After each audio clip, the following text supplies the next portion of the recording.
সাম্প্রতিক সময়ে ত্রিপুরা রাজ্যে ত্রিস্তরীয় পঞ্চায়েত নির্বাচনের আবহে বামফ্রন্ট মনোনীত জেলা পরিষদের প্রার্থী বাদল শীল খুন হওয়ার পর রাজ্য জুড়ে ব্যাপক প্রতিক্রিয়া তৈরি হয়। যদিও বাদল শীল রাজনৈতিকভাবে খুন হওয়ার পরিপ্রেক্ষিতে পুলিশ প্রথম অবস্থায় রীতিমতো নীরব ভূমিকায় ছিল, যদিও বিভিন্ন আঙ্গিকে চাপ বাড়তে থাকার পর ধীরে ধীরে পুলিশ খোলস ছেড়ে বেরিয়ে আসতে থাকে।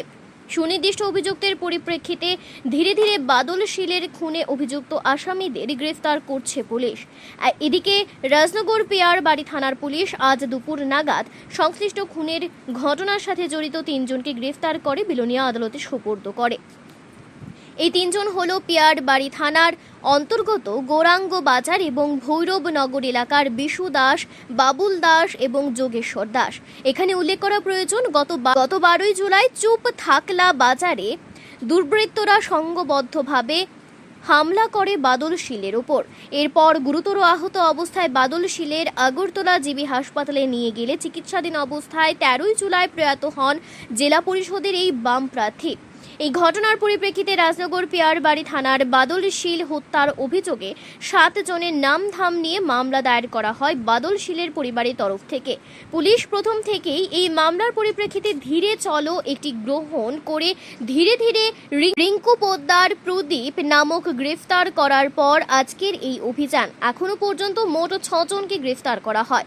যেভাবে সুশাসনের কাণ্ডারীরা রাজ্যের মধ্যে প্রকাশ্যে গণতন্ত্রকে খুন করতে গিয়ে বাদল শীলকে হত্যা করেছে, তার পরিপ্রেক্ষিতে দাবি উঠছে প্রকৃত অর্থে গণতন্ত্র রক্ষার্থে মানুষের অধিকারকে রক্ষা করার জন্য পুলিশ সত্যিকারের অর্থে ব্যবস্থা গ্রহণ করতে গিয়ে বাদল শীলের খুনের সাথে যারা যুক্ত তাদের উপযুক্ত শাস্তির ব্যবস্থা করুক।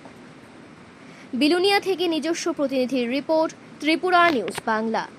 আমরা জানতে পারি চুত্তাকলা বাদল শীলের মার্ডার কেসে 3 জনকে গ্রেপ্তার করেছেন। কাকে কাকে গ্রেপ্তার করেছেন? আমাদের পিয়ারবাড়ি থানাধীন চোত্তাকলা বাজারে গত জুলাই মাসের 12 তারিখ একটি ঘটনা ঘটে।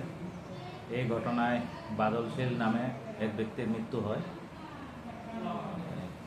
এই পরিপ্রেক্ষিতে আমরা পিয়ারবাড়ি থানাতে একটি মামলা নেই, যার মামলা নাম্বার হচ্ছে 30/2024।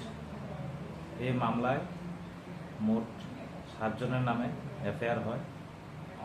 আমরা কিছুদিন আগে 3 জনকে গ্রেপ্তার করেছি এই মামলাতে, এবং আজ আমরা আরও 3 জনকে গ্রেপ্তার করতে সক্ষম হয়েছি।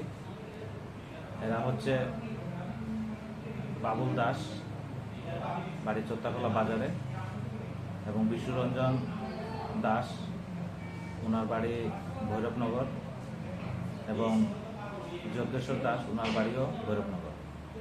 তো আমরা আজকে বিলোনিয়া কোর্টে প্রেরণ করছি এবং আমরা পুলিশ রিমান্ড চাইছি, এবং এই ঘটনায় আরও একজন জড়িত আছে, আমরা ওকে একটু শীঘ্রই গ্রেপ্তার করব।